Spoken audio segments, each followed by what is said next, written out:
Salut à tous, on se retrouve aujourd'hui pour parler du FC Barcelone en ce vendredi 6 octobre et on commence tout d'abord avec les photos de l'entraînement du jour. Donc le Barça récupère en vue de Grenade, Barça dimanche en Liga, prochain match bien sûr un déplacement avant la trêve internationale. Donc quelques photos de l'entraînement, tiens, on peut voir Jules Koundé, on peut voir Fermín López, on peut voir Christensen, Inigo Martinez avec Marcos Alonso, Gavi avec Ferran Torres ou même Alejandro Balde, voilà, en mode vélo, hein, voilà, pour faire un peu de renforcement musculaire. Et bien sûr le coach Xavi qui était bien évidemment présent. Une petite info concernant Xavi parce que c'était son 100e match sur le banc du FC Barcelone mercredi contre l'équipe de Porto et on va faire son bilan.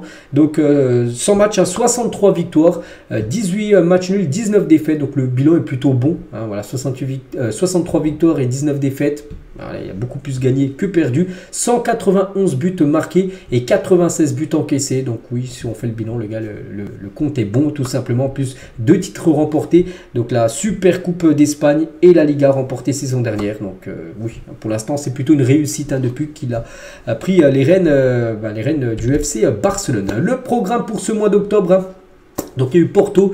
Donc après le Maya Grenade, après ça sera la trêve, hein. Après ça sera l'Athletic Bilbao au programme le 22 octobre prochain. Ensuite le Shakhtar c'est le 25, puis après le Real Madrid. Donc en l'espace de une semaine les gars, ça sera Bilbao, Shakhtar, Real Madrid en 7 jours. Hein, ça va enchaîner surtout, finir avec le Real Madrid. Ça sera un match au Stade Montjuïc à domicile, ça sera samedi, ça sera à 16h15 hein, le coup d'envoi. On attend de reparler bien sûr de cette rencontre. Concernant la rencontre là qui est actuellement, qui arrive là contre Grenade, les gars on connaît l'arbitre du match.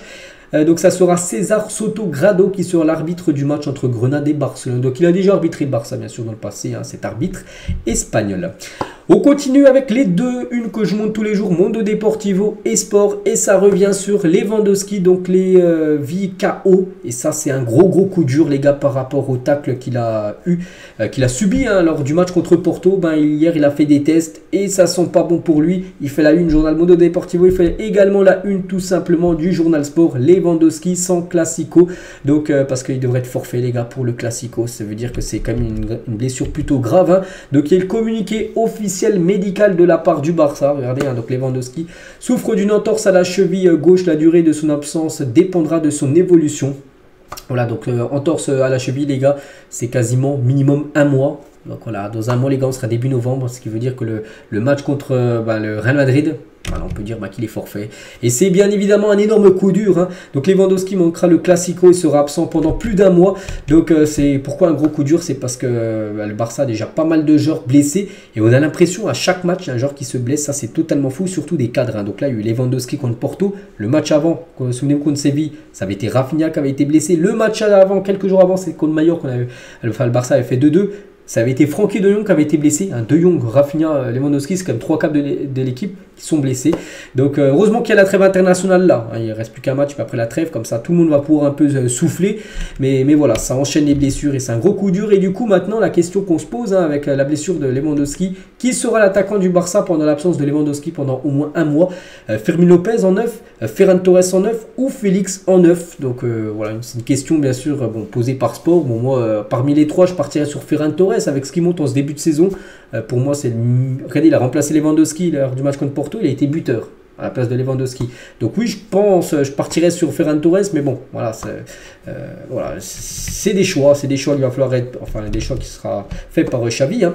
Et avec l'absence de Lewandowski et Rafinha, il n'est pas improbable que Pau Victor rejoigne l'équipe première dans les prochaines semaines. Donc c'est un jeune joueur de l'équipe B, c'est un joueur polyvalent qui peut évoluer partout sur le front de l'attaque. Voilà, vu qu'en attaque, c'est un problème. Hein. Rafinha, je dis Lewandowski blessé. J'espère qu'il n'y en aura pas un autre là, ce week-end. Et du coup, des joueurs de l'équipe B devront. Enfin, peut-être lui, les gars, bon, c'est une chance, hein, on va dire pour lui, les gars, il intégrera l'équipe première pour potentiellement, on va dire, hein, remplacer soit Lewandowski, soit Rafinha. Et comme j'ai dit, moi les gars, Ferran Torres, pour moi, c'est le joueur qui devrait remplacer tout simplement Lewandowski, surtout par rapport au début de saison qu'il est en train de faire. Un petit rappel, les gars, Ferran Torres a marqué en moyenne un but toutes les 37,8 minutes de jeu. Hein, c'est pas beaucoup, les gars.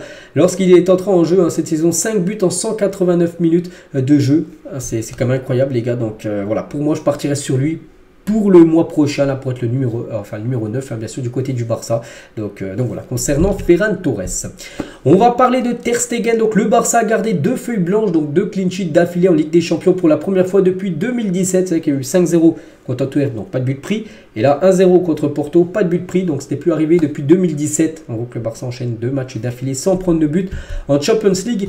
Et pour Ter Stegen, hein, la nuit a été magnifique contre Porto parce qu'il a victoire. Donc tout d'abord, victoire contre Porto, clean sheet pour lui. Il est rentré dans le top 3 des gardiens qu'on joue le plus de matchs du côté du Barça. Il y a toujours Victor Valdés le premier, je me souviens plus c'est qui, Zubizarreta, je crois le deuxième. Et lui, maintenant, il est troisième, ça à la troisième position.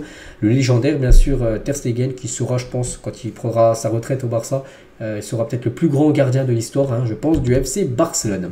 Et tiens, toujours avec Ter Stegen, les gars, par rapport à son gros match contre l'équipe de Porto, bah, il est dans l'équipe, hein, tout simplement.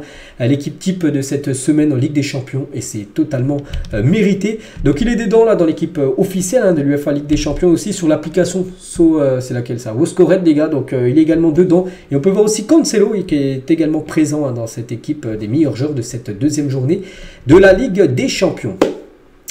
On va parler d'une info que j'ai vue. Bon, c'est une rumeur, les gars, peut-être vous l'avez entendu, cette rumeur d'un retour peut-être de Léo Messi, hein, du côté du club. Hein. Donc le Barça est au courant de la situation des playoffs de l'Inter Miami. Le retour en prêt de Léo Messi au Barça en janvier n'a pas encore été évoqué parce qu'en gros, d'après ce que j'ai pu voir, je vais vous dire que Messi pourrait, d'après des infos, hein, enfin des sources, ça pourrait revenir au FC Barcelone si l'Inter Miami ne se qualifie pas pour les playoffs. Et pour l'instant, bah, l'Inter Miami sont très loin parce que sont derniers de leur poule de MLS, et ils sont très loin de se qualifier pour les playoffs de la MLS. Et du coup, on entend des rumeurs qui pourraient venir en prêt, tout simplement Messi de janvier jusqu'à la fin de saison, jusqu'à juin, en prêt au Barça. C'est jouable, hein, ça peut se faire, bien évidemment. Après, est-ce que ça se fera? J'en sais rien, on ne sait pas. Donc c'est la situation actuellement, mais les choses pourraient changer, il pourrait y avoir des mouvements dans les prochains jours. Un accord est possible, hein. Bon, après, pour l'instant, les gars, pour l'instant, c'est seulement des rumeurs. C'est seulement des rumeurs. Mais voilà, on parle voilà, de Messi peut-être en prêt du côté du Barça. On verra, les gars. Donc voilà ce que j'ai pu voir, hein, que je vous relaye là, parce que j'ai vu pas mal d'infos sur ça. Quel duo, les gars? Donc tout d'abord Koundé, les gars. Et Araujo, bien sûr, les deux défenseurs qui ont été énormes, hein, lors du match, hein, bien sûr, contre l'équipe portugaise de Porto. 4 passes décisives jusqu'à présent cette saison. C'est, je crois, le joueur qui a délivré le plus de passes D, hein, du côté du Barça. C'est Gundogan, hein, n'oubliez pas, élu MVP du match, hein, contre l'équipe de Porto. Et Gundogan a déjà délivré 4 passes décisives. Hein. Ces 4 passes D ont été sur le but d'ouverture d'un match. Hein. Pedri contre Cadix, Koundé contre Osasuna, Félix contre Anvers et Ferran Torres contre Porto. À chaque fois des buts des buts importants, vu que ça a été le premier but. C'est pas une passe D d'un 4-0, on va dire. Hein, non, c'est une passe D d'un premier but du match. Donc voilà, Gundogan, les gars, qui monte en puissance match après match. Ça fait plaisir. Mais il est encore très loin du niveau, hein, qui montrait quand même du côté de Manchester City. De nombreux signes indiquent que Fermin Lopez devrait être titulaire contre Grenade. Regardez, un journaliste, il a dit. Hein. Donc à chaque minute qui passe, hein, Fermin Lopez ressemble de plus en plus à un titulaire contre Grenade. Voilà, en plus avec la blessure, hein, je dis de Lewandowski en plus, avec Rafinha qui n'est pas là. Voilà, il y a des chances de voir Fermin Lopez, hein, dans le 11 titulaire après-demain. Koundé dans la liste, donc Jules Koundé parmi les joueurs français qui vont disputer les 2 prochains matchs contre les Pays-Bas, Pays-Bas de Frenkie de Jong, bon, de Jong est blessé, et l'Écosse, hein, donc il est présent, Koundé, c'est amplement mérité. Christensen également dans la liste, hein, cette fois-ci la liste des Danois pour leurs 2 prochains matchs. Officiel, Kubo est élu joueur du mois en Liga, donc je ne sais plus s'il y avait un joueur du Barça qui a été pressenti par rapport aux nominés. De toute façon ce ne sera pas un joueur du Barça, vu que ça devrait être Kubo tout simplement, qui devrait recevoir ce prix. Ansu Fati a choisi le Barça plutôt que le Real Madrid en raison de l'environnement protecteur de la Masia, parce qu'avant de signer du côté du Barça, il aurait pu signer du côté du Real Madrid. Ansu Fati, il a une préférence tout simplement, hein, pour le FC Barcelone. Donc bonne nouvelle, hein, parce que voilà, maintenant on sait qu'il avait performé. Bon, il a été prêté bien sûr, on sait, hein, du côté de Brighton. Et on finit avec ça, les gars. Donc j'espère que ça vous a plu, hein, cet épisode sur le Barça. Donc on se retrouve demain, bien sûr, hein, demain samedi, pour le prochain numéro. Je vous souhaite un bon vendredi et à demain.